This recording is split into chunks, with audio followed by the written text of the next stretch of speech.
Se você trouxe a sua Bíblia, eu quero convidar você para pegar a sua Bíblia e nós vamos agora estudar um pouquinho a palavra de Deus. Vamos estudar um pouco a palavra de Deus.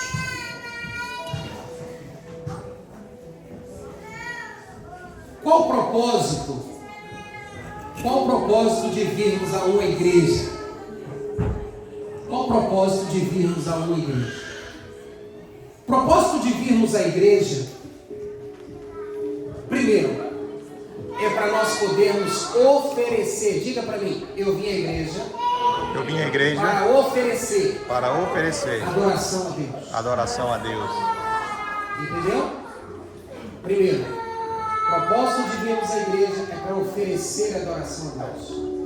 Segundo propósito de virmos à igreja, a gente vem à igreja para podermos louvar a Deus. Terceiro, a gente vem à igreja para poder crescer em Deus. E por último, a gente vem à igreja para se encontrar em comunidade.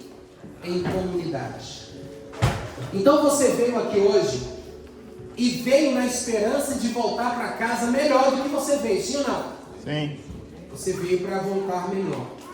Mas o que é o melhor para você? Qual é o melhor para você? Porque você veio em busca de um melhor. Você veio para buscar um melhor para você. Agora, qual é o melhor que Deus tem para você? Essa deve ser a nossa oração. Senhor Deus, eu sei o que é melhor para mim, mas eu quero também saber o que é melhor do Senhor para mim. E para eu receber a resposta do Senhor, o que é melhor para mim, eu tenho que ter um coração o quê? Aberto. Amém? Amém. Diga assim, eu tenho um coração aberto. Eu tenho um coração aberto. O meu coração é terra boa. O meu coração é Amém? terra boa. Então nós temos que ter um coração aberto, mas nós temos que ter um coração ensinável. Porque existem corações que não são ensináveis. Sim ou não? Sim. Então quando a gente vem à igreja, a gente vem para adorar a Deus, louvar a Deus, crescer em Deus, encontrar com os irmãos, e a gente vem para aprender de Deus sobre o que é melhor para mim. E às vezes acontece do que você pensa que é melhor para você é igualzinho o que Deus pensa para você também. Amém? Amém. Então se isso encaixar, parabéns para você. Mas se o que você veio buscar não é o que Deus quer te entregar, abra o coração e aceita a instrução do Senhor. Amém? Amém. Para onde nós iremos? Para onde a Bíblia diz que nós iremos? Qual é o futuro do ser humano? Quero convidar você a pegar sua Bíblia. Abra sua Bíblia em João, capítulo 14. São João, capítulo 14, versículo 1. São João, capítulo 14, versículo 1. Evangelho de São João, capítulo 14, versículo 1. É um texto extraordinário. Extraordinário por quê? Porque se é extraordinário quando uma pessoa bem estudada, bem preparada, fala para a gente alguma coisa, e a gente faz assim, uau! Agora imagina quando Deus fala. A Bíblia diz que Deus, o próprio Cristo, Deus homem, quando estava perto de deixar esse mundo e voltar para o céu, porque você sabe que Jesus veio uma vez, sim ou não? Sim. E quando ele veio como? Como que ele veio? Como um bebê, correto? É. E ele viveu aqui como um Deus homem, porém não usou o seu poder para sustentar a si mesmo. Ele viveu uma vida de dependência. E ele veio, foi sacrificado, morreu na cruz, ressuscitou ao terceiro dia. E a Bíblia diz que depois da ressurreição, ele ainda viveu entre nós quantos dias mais? 40 dias. Quando completou o seu tempo de vida após a ressurreição, ele retornou para o céu e ele promete que vai voltar de novo. como um bebê. Não. Ah, que bom que vocês estão atentos, né?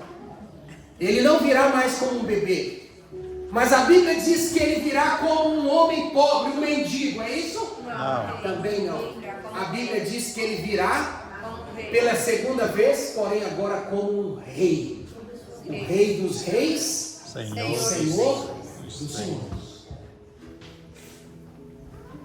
Quando Jesus então estava perto de ascender aos céus, havia no coração dos discípulos uma preocupação. Qual era a preocupação? Quem ficará conosco? O Senhor está indo depois de prometer todas essas coisas, que nós curaríamos, faríamos milagres, expulsaríamos demônio, que nós iríamos pregar para o mundo todo, discipular as pessoas, que as pessoas iriam ser batizadas como João batizou. E agora o Senhor diz que vai embora. Houve uma ansiedade muito grande no coração dos discípulos. E o que é ansiedade, irmãos? Existem dois tipos de ansiedade. Existe a ansiedade que é gerada pelo desequilíbrio químico do nosso cérebro, que afeta todo o nosso corpo. E existe também a ansiedade do desejo de controlar o amanhã. E pasmem vocês, a maioria das pessoas que sofrem ansiedade de hoje não está ligada a distúrbio químico, mas ao desejo de controlar o amanhã. Tem pessoas que nem dormem pelo que vai acontecer no outro dia. Já aconteceu isso com você? Já? Tem pessoas que têm que pagar a conta 30 dias ainda à frente, e ele já começa a sofrer quando? Todo mundo que chega e pergunta assim, daí, e aí, tudo bem com você? Estou bem, rapaz. Não, parece que você está preocupado. Não é, cara, porque nesse final do mês, meu amigo, a coisa tá... No dia 1º, o cara já está sofrendo no dia 30.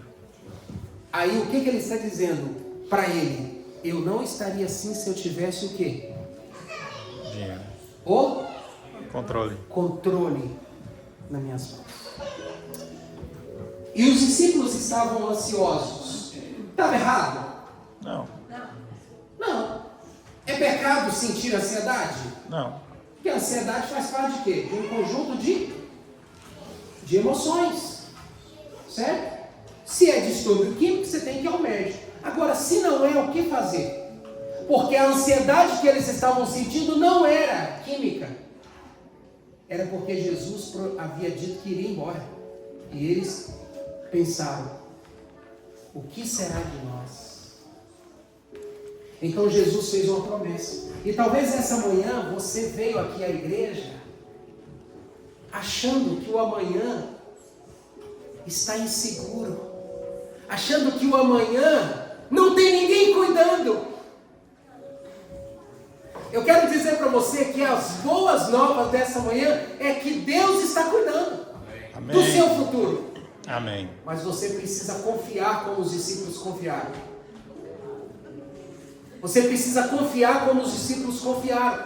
E olha a promessa que Jesus fez em João 13, João 14, de 1 a 5. Cris, você coloca aquela imagem para nós aqui, por favor. Olha o que Jesus falou. Não se turbe o vosso Coração. credes em Deus, credes também em mim. Na casa de meu pai há muitas moradas, se assim não fosse, eu não vos teria dito, pois vou preparar um lugar, e quando eu for e vos preparar um lugar, o que ele disse? Eu voltarei. Ele falou eu volto? Não. Por quê? Por que ele não falou eu volto? Mas ele falou eu voltarei. Porque ele estava aqui. Porque ele estava aqui. E ele iria para um lugar que iria levar um determinado tempo. Estava no futuro. Eu voltarei. Mas eu voltarei para quê? Jesus disse. Eu voltarei e vos receberei para mim mesmo. Jesus não vai chegar aqui na segunda vinda e vai nos tomar à força. A Bíblia diz que Jesus falou: eu vou receber vocês. Então quem vai me entregar? Quem vai me entregar para ele? Porque ele disse: eu voltarei e vos receberei. Então alguém vai entregar você para mim, para que onde eu estou, vocês estejam também. Amém? Amém. Então Jesus prometeu que virá uma segunda vez e que Ele vai nos receber. Quem vai nos entregar? O Espírito Santo vai nos entregar para Jesus, como um troféu dele, da conquista que Ele teve na cruz. O desejo de Deus, irmãos, é que eu e você aceitemos ser o troféu de Cristo. Porque no dia da segunda vinda, que Jesus disse que virá, Ele vai receber todos nós como a conquista do seu sacrifício. Amém? Amém. E eu pergunto nessa manhã: em que cenário você está? Você é uma conquista de Jesus? O seu coração já é de Jesus? Sua vida já é de Jesus? Sua família já é de Jesus? As posses que você tem já são de Jesus? Tudo precisa ser de Jesus. Nós somos administradores, nossos filhos não são nossos. Administramos os nossos filhos para Deus. O nosso carro não é nosso, administramos para Deus. A nossa conta bancária, a fazenda no Brasil, as casas de praia, enfim, os terrenos que você tem, os dólares que você tem, isso não é seu, é de Deus, mas você administra para Ele. Porque um dia nada disso vai existir. Mas você terá sido um servo bom e fiel. Então você talvez me pergunta: pastor Marcos, quando virá Jesus? Quando virá Jesus? Eu quero falar então sobre o maior acontecimento da história. Qual o maior acontecimento da história? Nós conhecemos pela história muitos acontecimentos, muitos. Primeira Guerra Mundial, Segunda Guerra Mundial, tsunami de 2004. Vai me dar aí coisas que aconteceram nesse mundo, que está na nossa memória. Pandemia, explosão da bomba em Nagasaki, Hiroshima, pandemia de 2019, o que mais? E aí vai, muitas coisas aconteceram. Mas qual é o maior acontecimento da história? O maior acontecimento da história é a volta de Jesus. Porque a Bíblia diz que com a volta de Jesus tudo será novo, tudo vai ser modificado. Por isso eu fiz questão de colocar aqui esse globo. Porque a ideia que a gente tem de nascimento é de árvore, de natureza. Olha esse globo. Mas a nossa terra é assim? Não, nossa terra não é assim. Então, pastor Marcos, quais são os sinais de que Jesus vai voltar? Porque se Ele prometeu voltar, a gente precisa saber quando Ele vai voltar. A Bíblia vai dizer para nós que o dia e nem a hora, a gente não sabe. Estou correto? Correto. Nós não sabemos. Inclusive eu quero orientar vocês aqui que não caia nessa história. Pelas coisas, do jeito que as coisas estão indo, não caia nisso, irmãos. Pelas coisas, do jeito que acho que vai levar mais uns 5 anos. Mentira. Eu acho do jeito que está acontecendo agora com o Trump ganhando as eleições, a agenda 2030 que está na mão dele, e não sei o que ele vai. Eu acho que não vai levar mais uns 2 anos para Jesus voltar. Não cai nessa história. A Bíblia diz nem o dia nem a hora. Esquece isso. Quem fala esse tipo de coisa está querendo prever, ou querendo criar uma emoção no seu coração que você não precisa sentir, de medo. E de fazer as coisas para Deus por medo, de amar a Jesus com medo, medo de se perder. Nós temos que ter a alegria de se salvar. Amém. E não medo de nos perder. Então pessoas que pregam, que ficam, eu acho que daqui 10, 5 anos, Jesus... Tome cuidado com isso. Jesus disse, o mais importante é que você esteja preparado. O dia e a hora não importa. O que importa é você estar preparado para encontrar comigo. E esse preparo tem que ser um preparo gerado por amor e não por medo de se perder. Porque o justo viverá pela fé. O que é fé? Fé é a certeza das coisas que se esperam e a convicção de fatos que não se veem. Hebreus 11, versículo 1. Nós temos que aprender a acreditar sem ver. Então nós não temos que ficar fazendo projeções por aí não. Deixa o pau quebrar. O que importa é você estar preparado. Então Jesus disse que virá. Em quais sinais Jesus disse? Pastor Marcos, então se eu não sei nem o dia e nem a hora, como que eu vou ter uma ideia de que está chegando a hora, de que eu preciso me preparar? Jesus, sabendo que a gente é meio distraído, falou assim: vou deixar alguns sinais para você acender a sua luz aí. Abra sua Bíblia em Lucas 21, versículo 11. Lucas 21, versículo 11. Lucas 21, versículo 11, Jesus falou assim: haverá grandes sinais e terremotos, epidemias e fome em vários lugares, coisas espantosas e também grandes sinais no céu. Temos visto terremotos? Sim.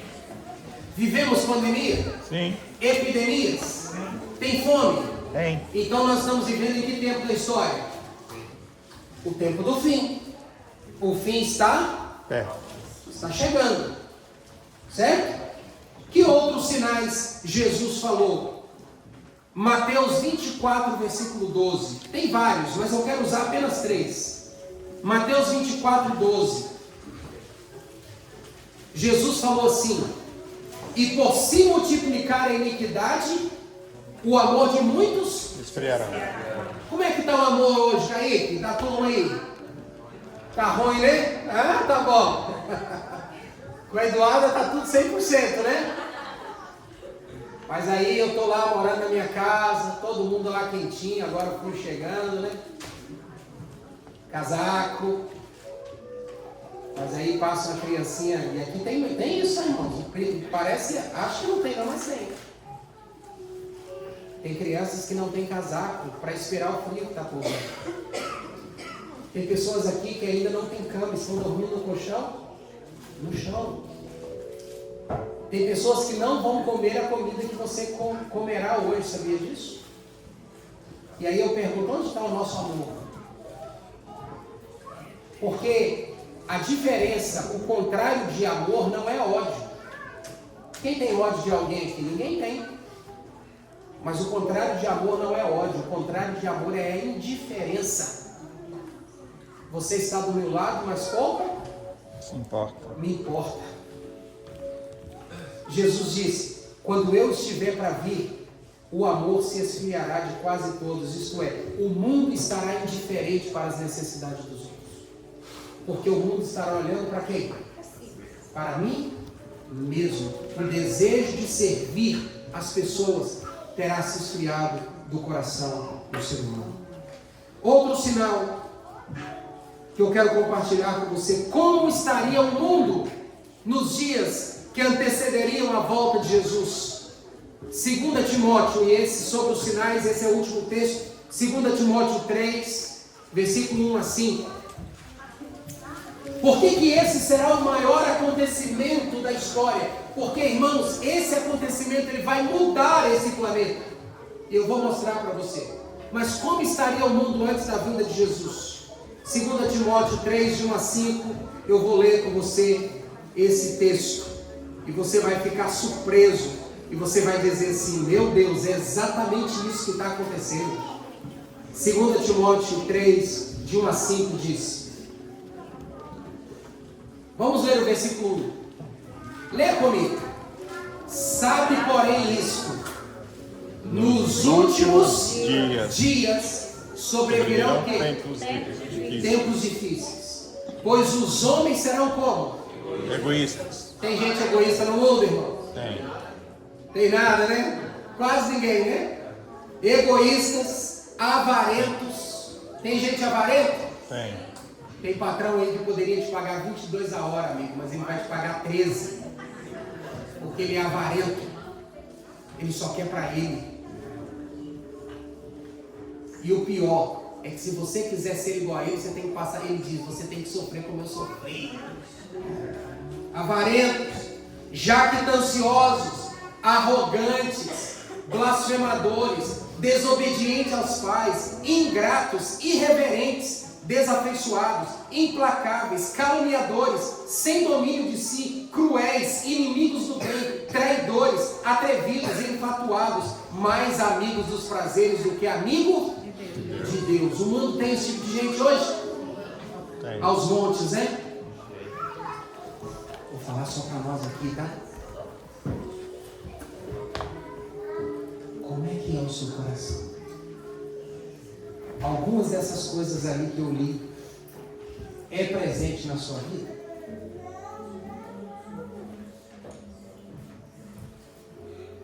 Amigos, nós temos que entender que Jesus sabe de tudo e sobre todos. E ele sabia, conhecendo o futuro, ele sabia o que iria acontecer. Então ele disse para os discípulos: não se turbe o vosso coração, meu amigo, deixa comigo. Está de boa, eu estou no controle do negócio. Vai ter uma bagaceira no final, mas fica tranquilo, eu estou no controle. Olha, vai ter terremoto, vai ter epidemia, mas vai morrer um bocadinho, vai morrer gente. Vai ter fome, você vai estar comendo, o outro passando fome em outra cidade ou em outro país. Vai ter tudo isso aí. Tudo isso é fruto do pecado que Satanás, que vocês tanto amam, estão batendo palmas e culpando a mim.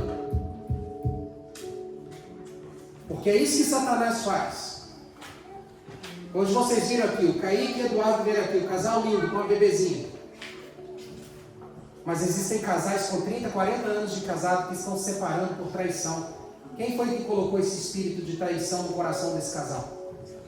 Satanás. Aí a sogra e o sogro olham e dizem assim: não, foi Deus que quis assim, era melhor. Que Deus que quis assim? Desde quando Deus quer a separação de um casal? Vocês não têm noção do que acontece no coração de um filho quando o pai ou a mãe se separa. É que criança não faz muito julgamento das coisas, eles estão lá brincando, mas o coração deles foi partido ao meio. E aí alguns assim, foi a vontade de Deus, nada, foi a vontade de Satanás. Ele é que é o destruidor das vidas. Então Jesus, quando olhou para o futuro, ele disse assim: vai acontecer tudo isso antes da minha vida. Mas não se turbe o seu Coração. Creia em quem? Creia em mim. Fica comigo. Você precisa ficar comigo, porque se você não ficar comigo, o que vai acontecer vai levar você. Vai colocar você em situação de risco. Você vai se perder. Porque você vai ser levado a culpar a mim dos seus problemas, das suas dores, das suas lutas, dos acontecimentos sociais, gerais, naturais. Você vai culpar a mim. Se Deus é amor, por que Ele está deixando isso acontecer comigo? Não tem nada a ver com Deus. Deus já disse que iria ser assim, mas você precisava ficar com Ele. Não se turbe o vosso coração, creia em mim. Creia em mim. Amigo, como será a volta de Jesus? A Bíblia diz, Mateus 24, 30. Olha como a Bíblia diz que será a volta de Jesus. Mateus 24, versículo 30, diz assim, olha o que ele diz, Mateus 24, 30, então aparecerá no céu o sinal do Filho do Homem, todos os povos da terra se lamentarão e verão o Filho do Homem vindo sobre as nuvens do céu, com poder e muita glória. Ele virá como um bebê. Ele virá como um servo pobre. Engano. A Bíblia diz que ele virá com poder e muita glória. Tanto poder e muita glória que Apocalipse capítulo 6 diz que aqueles que não aceitaram Jesus como seu Salvador vão pedir os montes que caiam sobre eles para escondê-los da face do Deus Todo-Poderoso. Porque não conseguirão olhar para o brilho da face do Cristo. Jesus virá, irmãos, em poder e grande glória. E ele virá sozinho? Não, longe disso. Olha o que a Bíblia diz: virá o Senhor naquele dia. E olha o que o texto diz: e ele enviará os seus anjos com grande clangor de trombeta, os quais reunirão os seus escolhidos dos 4 ventos, de uma a outra extremidade do céu. No dia da vinda de Cristo, irmãos, um anjo vai voar em sua direção para tomá-lo pelas mãos e levá-lo para Jesus, amém? Amém. Mas a Bíblia tem um detalhe, amigão. A Bíblia diz assim: os escolhidos. Quem são os escolhidos? Os escolhidos foram aqueles que hoje escolheram a Jesus. Amém. Eu te escolho, você me escolhe. Os escolhidos não é questão de preferência. Os escolhidos é porque quem é escolhido é escolhido. Quem escolhe também é escolhido. E isso serve tanto para o negativo quanto para o positivo. Mas a Bíblia diz que quem hoje escolhe a Jesus será escolhido por ele. E os anjos irão sair, diz a Bíblia, Jesus cheio de glória e poder, e a Bíblia vai dizer que ele vai ficar nas nuvens, e os anjos irão para buscar os escolhidos. Pastor Marcos, mas e se eu vier a morrer? A Bíblia diz que você vai ressuscitar num abrir e piscar de olhos. E se eu estiver vivo, também serei transformado num abrir e piscar de olhos. O seu anjo. Você sabe o nome do seu anjo, Juninho? Hã? Sabe o nome do seu anjo? Luciano? Luciano, sabe o nome do seu anjo, Luciano? Sabe o nome do seu anjo? Mas a Bíblia diz, Marisa e Janaína, cada um de nós tem um anjo da guarda. Davi declarou isso: o anjo do Senhor acampa ao meu e me livra. Quando nós nascemos, Deus designa um anjo para cuidar de nós. E quando Jesus voltar, é esse anjo que virá até você para te levar para Jesus, se você o escolheu como seu Senhor. Mas e aqueles que não escolheram? Não tem como não escolher mais. Ou você escolhe que o anjo de Deus te toma pela mão, ou você vai escolher que o anjo de Satanás lhe tome pela mão. Porque nós seremos levados para a perdição ou para a salvação. Não existe não escolher. Infelizmente, irmãos, ser livre é isso. Ser livre é poder escolher. E você vai ter que escolher. Só que Jesus disse assim: eu não quero que você escolha às cegas, eu vou dizer para você o que vai acontecer. Pastor Marcos, mas eu nunca soube disso. Eu entendo você. Eu entendo você porque eu vou te explicar por quê. No ano de 1798, aconteceu no mundo um grande movimento, principalmente na França. As Bíblias foram retiradas da mão e queimadas em praça pública. Se você acompanhar a história, a Bíblia não tem 260 anos que está de volta. Você sabe que durante um tempo de 1260 anos, que foi o período da Inquisição papal, a Bíblia foi retirada. Só o clero lia a Bíblia. E em latim ainda. Foram 1260 anos em que as pessoas comuns não liam a Bíblia, tipo. A Bíblia voltou à mão das pessoas não tem 300 anos. Então meu pai tem 76 anos. O pai do meu pai morreu acho que em 68, alguma coisa assim. E o avô e o meu bisavô. Se você fizer essa conta aí, e fazendo as contas, eu sou mais ou menos a 4ª geração do meu pai. Só que o meu pai nunca aprendeu a ler e escrever. Sabia disso, Tito? Meu pai. Ele treinou o nome dele, Janaína, para escrever nos documentos. Meu pai não foi à escola. Se meu pai não foi à escola, logo seu avô não. Ele não aprendeu o quê? A ler. Se o meu pai não foi enviado para a escola, logo o meu avô também não sabia ler. Logo o meu bisavô também não. A Bíblia passou lá na minha casa? Não.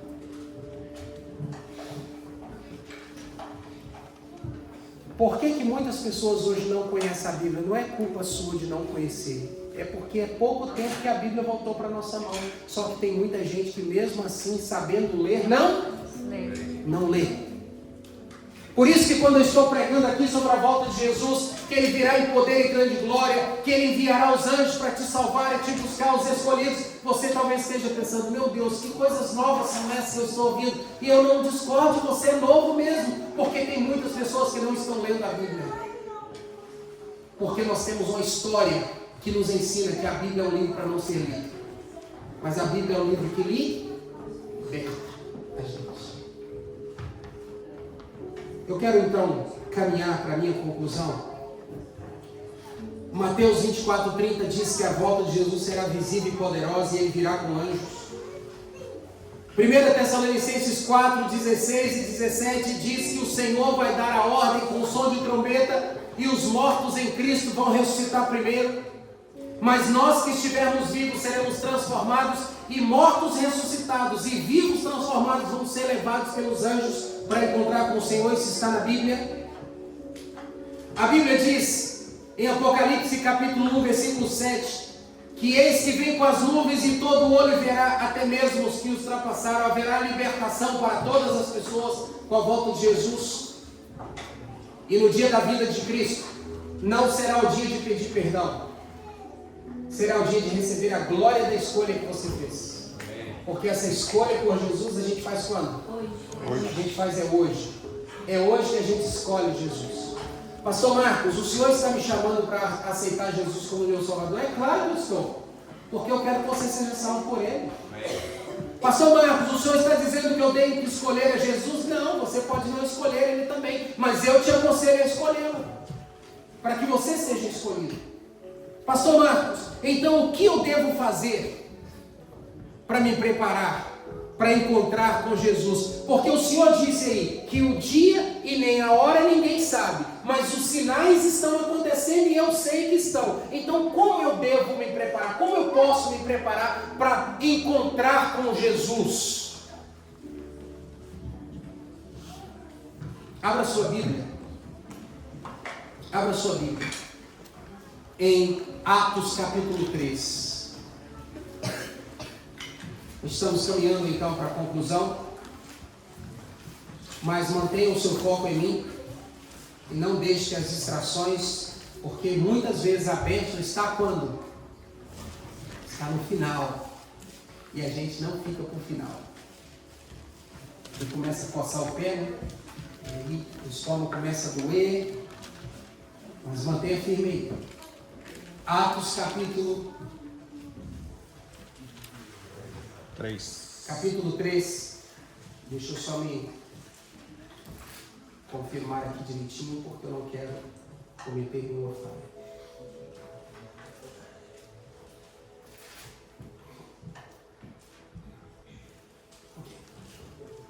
O que eu devo fazer então? Qual o primeiro passo? Para eu me preparar para encontrar com Jesus e fazer parte do maior acontecimento da história, que é a segunda vinda de Cristo. Primeira coisa que você precisa fazer, Atos 3:19, arrependei-vos. O que é arrependimento? Arrependimento é você olhar para a sua vida e ver que as escolhas que você fez até hoje não te trouxeram a lugar nenhum, e que se você continuar fazendo as mesmas escolhas, vai continuar te levando a lugar nenhum.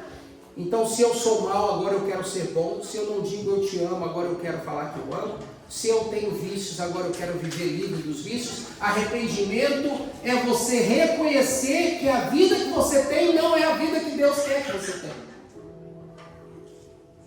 Mas é só isso, pastor? Não. O texto diz, arrependei-vos, pois, e convertei-vos. Quer dizer, se eu estou indo para esse caminho, o que a conversão faz?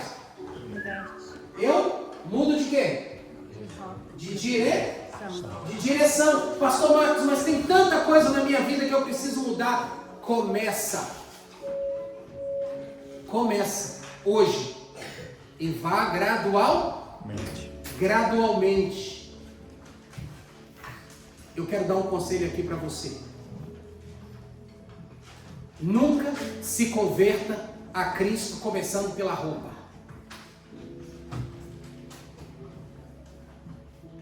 Se converta a Cristo começando pelo seu coração. Na maioria das vezes as pessoas mudam a roupa, mas o coração permanece o mesmo. Se converta a Jesus começando pelo seu coração. Pastor, mas eu ainda desculpa, tá? Não conheço você que está nos visitando, os irmãos eu conheço, mas também não sei o que você faz lá nos seus dia a dia, mas vou dizer que, veja, imagine que você beba ou que você fume. Você não tem que parar de fumar e beber para vir para Jesus. Venha bebendo e fumando. Ah, mas eu sou muito grosso, eu trato mal as pessoas. Isso você falando, né? Porque se alguém falar, o negócio fica feio, né? Você falando para você mesmo, eu sou assim, o pastor pregou lá na igreja que eu preciso me arrepender, me converter, e você começa uma guerra com você ali mesmo, e aí você, não, eu posso ir para Jesus e dizer, eu tenho que mudar tudo. Se você pudesse mudar tudo, você seria Deus. Então você tem que vir do jeito que você está. E o Espírito Santo vai te ajudando a vencer. Ah, pastor Marcos, eu saí do Brasil e deixei muita coisa enrolada lá e tal, e eu não posso ir para Jesus enquanto eu não arrumar tudo. Meu amigo, você precisa vir para Jesus agora, porque se lá ficou tudo bagunçado é porque você não tinha condição de resolver. Mas o Deus que vai estar com você, que vai resolver sem você precisar mover um dedo. Amém. Porque Ele tem poder. Amém. Eu só estou aqui criando situações, porque às vezes a gente deixa de vir para Jesus por causa dos nossos problemas, quando a gente deveria vir para Jesus com os nossos problemas. Tem até uma frasezinha meio clichê no meio evangélico que diz assim: não mostre para Deus o tamanho dos seus problemas, mas mostre para os problemas o tamanho do seu Deus. Então, você precisa vir para Jesus, arrepender, convertei-vos para serem cancelados os seus pecados. Pastor Marcos, e mais o quê? E aí eu quero concluir. Mateus 26, versículo 41 diz: vigiai e orai, para que não entreis em tentação. Se você aceitar Jesus como seu Salvador, entender que o maior acontecimento da história será a vinda dele, a segunda vinda, e que você quer fazer parte desse acontecimento como escolhido de Deus, você precisa se arrepender, crer que Jesus é o seu Salvador e converter dos seus maus caminhos, ou dos caminhos que você considera até bom, mas que você sabe que não é da vontade do Senhor. Mas sozinho, não. Você tem o Espírito Santo à disposição para te ajudar.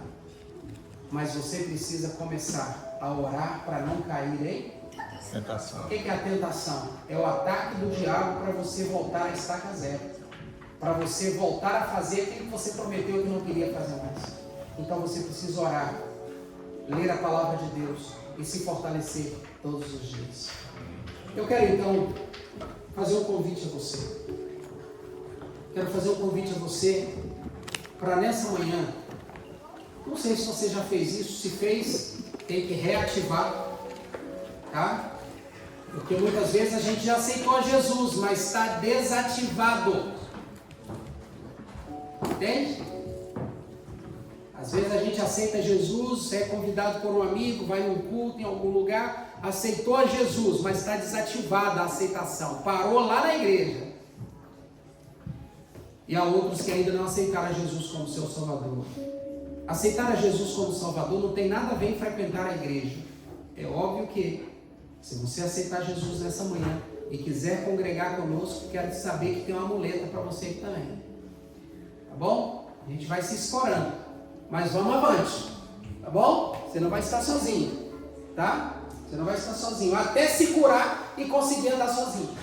Mas se você quiser, pode vir congregar conosco, estudar a Bíblia conosco, seguir aqui a adoração, participar dos nossos cultos do jeito que você está e você será bem-vindo e Deus vai fazendo a obra no seu coração.